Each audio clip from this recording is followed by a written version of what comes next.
Right. On to information control. Deception. So, under that, we are deliberately withholding information, distorting information to make it more acceptable, or systematically lying to a cult member.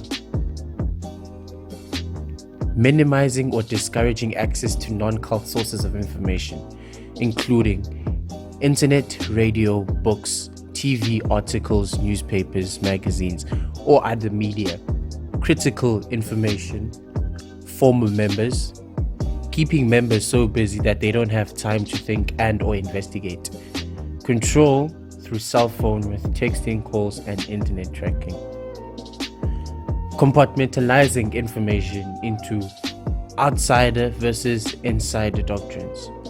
This can be to ensure that information is not freely accessible, to control information at different levels and missions within a group, and to allow only leadership to decide who needs to know what and when. So basically, being put on a need-to-know basis. Encouraging spying on other members. So these can be things like imposing a buddy system to monitor and control a member, to report deviant thoughts, feelings, and actions to leadership, and to ensure that individual behavior is monitored by a group.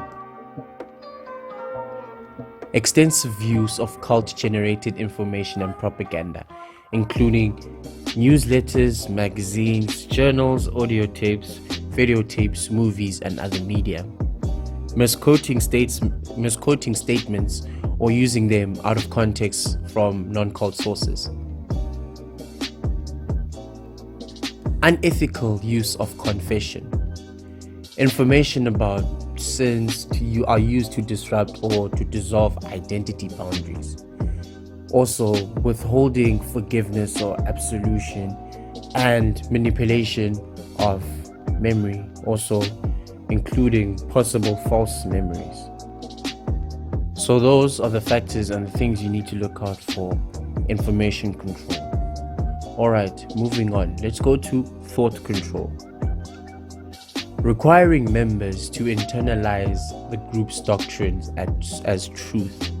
So this can be adopting the group's map of reality as reality, instilling black and white thinking, deciding between good versus evil, and organizing people into it's them versus us. So an insider versus outsider mentality.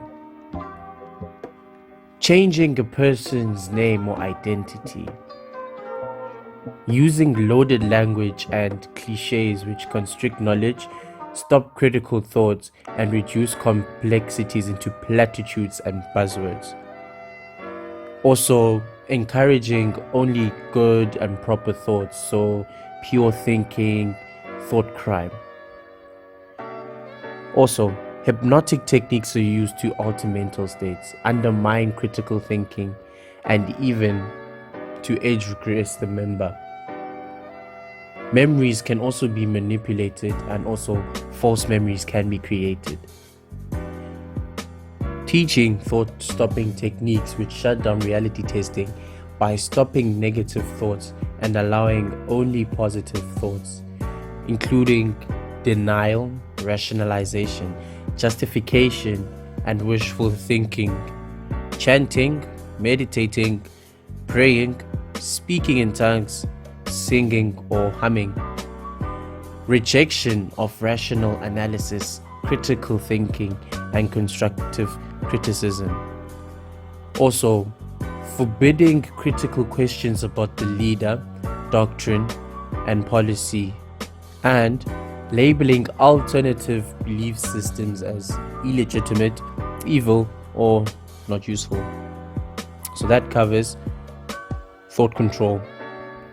So let's dive into the last part of the BRIDE model, the E, emotional control. Manipulate a narrow range of feelings. Some emotions and or needs are deemed as evil, wrong, or selfish.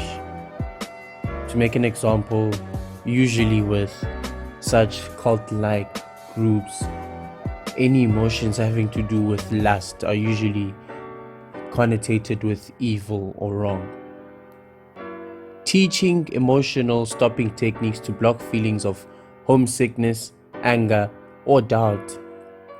Making the person feel that problems are always their own fault, never the leader's fault or the group's fault. Promoting feelings of guilt or unworthiness, such as identity guilt, you're not living up to your potential, your family is deficient, your past is suspect, your affiliations are none the better, your thoughts, your feelings, your actions are irrelevant or selfish. Social guilt and historical guilt.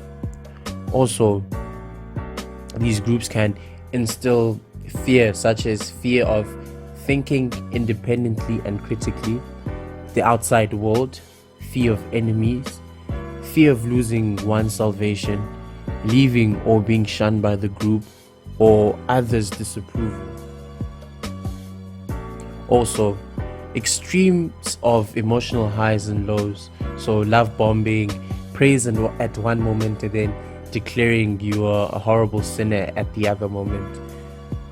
Ritualizing, sometimes also public confession of sins. Phobia indoctrination, so this is pondering on irrational fears about leaving the group or questioning the leader's authority. So no happiness or fulfillment is possible outside the group, or terrible consequences if you leave, hell, demonic possession, incurable diseases, accidents, suicide, insanity, 10,000 plagues, the works. Shunning of those who leave, fear of being rejected by family and friends, never a legitimate reason to leave. Those who leave are weak, they are undisciplined, they are unspiritual, they are worldly, they are brainwashed by family or a counselor, they are seduced by money, sex, or rock or whatever, so things like that, and threats to harm an ex-member and family member. So yeah, that's it. That is Stephen Hassan's bite model. So ladies and gentlemen who are watching, I urge you, if you walk away with anything from this video, is to do one thing. Check the groups you are associated with. Check the groups that you are affiliated with. Check the groups that you are subscribed to, right?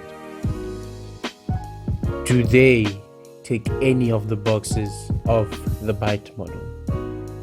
That's what I leave you with. Anyways, thank you guys for watching.